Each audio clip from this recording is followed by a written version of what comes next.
Good morning students. आज हम benzene के एरोमेटिक न्यूक्लियस उसकी साइड चेन के बारे में स्टडी करेंगे। साथ ही यहाँ पर बेंजीन की डिफरेंट टाइप ऑफ स्ट्रक्चर्स के बारे में यहाँ पे स्टडी करेंगे। बेंजीन में 6 कार्बन एटम्स होते हैं। 6 कार्बन एटम से बनी हुई रिंग इसमें पाई जाती है, जिसको कि इस रिंग को बेंजीन न्यूक्लियस या एरोमेटिक न्यूक्लियस भी कहा जाता है। जो एरोमेटिक कंपाउंड्स होते हैं उनकी जो कैरेक्टरिस्टिक प्रॉपर्टीज होती है वो इस बेंजीन के न्यूक्लियस की कारण ही होती है। तो बेंजीन का जो न्यूक्लियस है उसमें जो 6 कार्बन एटम्स होते हैं वो इक्विवेलेंट होते हैं, और किसी भी कार्बन एटम से हम नंबरिंग स्टार्ट करके एक तरह से एंटी क्लॉकवाइज डायरेक्शन में बढ़ते हैं। क्लॉकवाइज डायरेक्शन में यहाँ पे आगे की तरफ हम बढ़ते हैं। अगर हम साइड चेन की बात करें तो यहाँ पे जो बेंजीन का जो न्यूक्लियस होता है उसमें एक हाइड्रोजन एटम को एल्किल समूह के द्वारा हम जब सब्स्टिट्यूट कर देते हैं तो हमें साइड चेन प्राप्त होती है। तो यहाँ पे जो बेंजीन न्यूक्लियस से जुड़े हुए किसी भी हाइड्रोकार्बन ग्रुप को हम साइड चेन कहते हैं, जैसे कि मैथिल, एथिल, प्रोपिल या एथीन या अमीनो मैथिल ग्रुप यदि बेंजीन न्यूक्लियस के साथ में जुड़े हुए हो तो यहाँ पे ये साइड चेन का यहाँ पे फॉर्मेशन करेंगे। लेकिन यदि nitro, amino, chloro, aldehyde, ketonic, carboxylic या साइनो ग्रुप यदि बेंजीन वाले के साथ जुड़े हुए हो तो उस स्थिति में उसको साइड चेन हम नहीं मानते हैं। तो साइड चेन एक तरह से जो एरोमेटिक हाइड्रोकार्बन्स में एलिफेटिक कंपाउंड्स की तुलना में एलिफेटिक हाइड्रोकार्बन्स में एलिफेटिक कंपाउंड्स की तरह ही कैरेक्टरिस्टिक प्रॉपर्टीज को यहाँ पे रिप्रेजेंट करती है। और यहाँ पे ये जो साइड चेन है ये एक तरह से ऑक्सीडाइज्ड होके कार्बोक्सिलिक समूह यहाँ पे हमें देती है। तो इस तरह से यहाँ पे देखिए ये जो बेंजीन न्यूक्लियस है, इस बेंजीन न्यूक्लियस में ये देखिए यहाँ पे ये जो आर है ये यहाँ पे ये आर मैथिल समूह हो सकता है, एथिल समूह हो सकता है, क्लोरोमैथिल समूह हो सकता है, एमिनो मैथिल समूह हो सकता है या एथिन समूह हो सकता है। अब हम बात करते हैं different types of structures of benzene. Benzene का मॉलिक्यूलर फॉर्मूला देखें तो यहाँ पे एलिमेंट एनालिसिस के आधार पर या मॉलिक्यूलर वेट के आधार पर बेंजीन का जो मॉलिक्यूलर फॉर्मूला होता है वो C6H6 होता है। बेंजीन की अगर ओपन चेन स्ट्रक्चर को देखें तो इसकी ओपन चेन स्ट्रक्चर वाले फार्मूले में जो 6 कार्बन एटम्स होते हैं वो सैचुरेटेड हाइड्रोकार्बन की तरह ही होते हैं।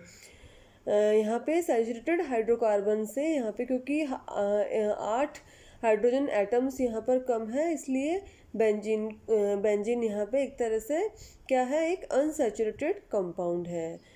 और बेंजीन की जो ओपन चेन स्ट्रक्चर होती है उसमें अनसैचुरेटेड स्ट्रक्चर्स है उनको यहाँ पे शो किया गया है। यहाँ पे देखिए 3 टाइप्स की स्ट्रक्चर्स यहाँ पे शो की गई है 1, 2, 3, जिनमें कि अलग अलग तरह से अनसैचुरेशन को यहाँ पे शो किया गया है। लेकिन यहाँ पे जो स्ट्रक्चर्स है इसमें बेंजीन जो मॉलिक्यूल है उसमें 3 टाइप्स के डबल बॉन्ड्स शो करती है। पहला ये कि यदि बेंजीन के 6 हैलोजन एटम्स के साथ में योग करें तो उस स्थिति में बेंजीन हेक्सा हैलाइड्स का फॉर्मेशन करती है।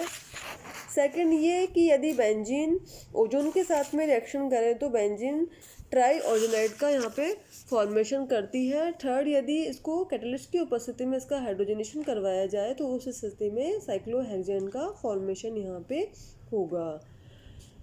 तो एक तरह से यहाँ पे जो बेंजीन की जो ओपन चेन स्ट्रक्चर है उससे ये हमें मालूम चलता है कि बेंजीन में कम से कम 8 हाइड्रोजन एटम्स सैचुरेशन के लिए यहाँ पे ज़रूरी है। इस कारण से ओपन चेन स्ट्रक्चर वाली स्ट्रक्चर्स यहाँ पे एक तरह से यहाँ पे बेंजीन की नहीं होती है। बेंजीन में 3 डबल बॉन्ड्स का जो इसका बिहेवियर है वो एक तरह से नॉर्मल डबल बॉन्ड्स के जो बिहेवियर है उनसे एक तरह से बिल्कुल डिफरेंट होता है। इस कारण से एक तरह से स्पेशल अरेंजमेंट होता है जो कि इसकी स्टेबिलिटी के लिए एक तरह से जिम्मेदार होता है। तो एक तरह से बेंजीन की जो स्टेबिलिटी है उसके एविडेंस में यहाँ पे 3 तरह के एविडेंस यहाँ पे दिए गए हैं। जैसे कि फर्स्ट एविडेंस है, उस फर्स्ट एविडेंस के अनुसार ये क्षारीय केमेनोफोर के सॉल्यूशन के साथ में बेंजीन ऑक्सीडाइज नहीं होती है। सेकंड है सनलाइट की एब्सेंस में बेंजीन हैलोजन के साथ में हैलोजन वाहक की उपस्थिति में सब्स्टिट्यूशन रिएक्शंस यहाँ पे देती है। और तीसरा है हैलोजन एसिड्स के साथ में बेंजीन की कोई भी रिएक्शन नहीं होती है।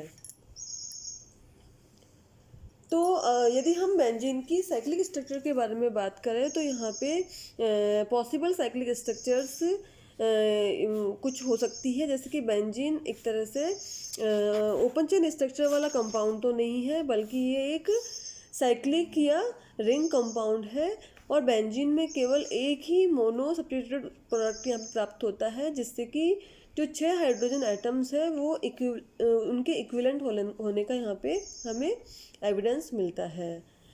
तो इसको ध्यान में रखते हुए बेंजीन की जो स्ट्रक्चर्स दी गई साइक्लिक स्ट्रक्चर्स वो इस तरह की दी गई। जैसे फर्स्ट स्ट्रक्चर है ये फोर्थ स्ट्रक्चर, जिसमें कि एक 4 मेंबर्ड साइक्लिक रिंग है और फिफ्थ स्ट्रक्चर एक 3 मेंबर साइक्लिक स्ट्रक्चर है, जबकि 6 स्ट्रक्चर एक 6 मेंबर साइक्लिक स्ट्रक्चर है। तो बेंजीन के इस तरह से डाई सब्स्टिट्यूटेड जो डेरिवेटिव्स होते हैं उनके 3 आइसोमर्स होते हैं।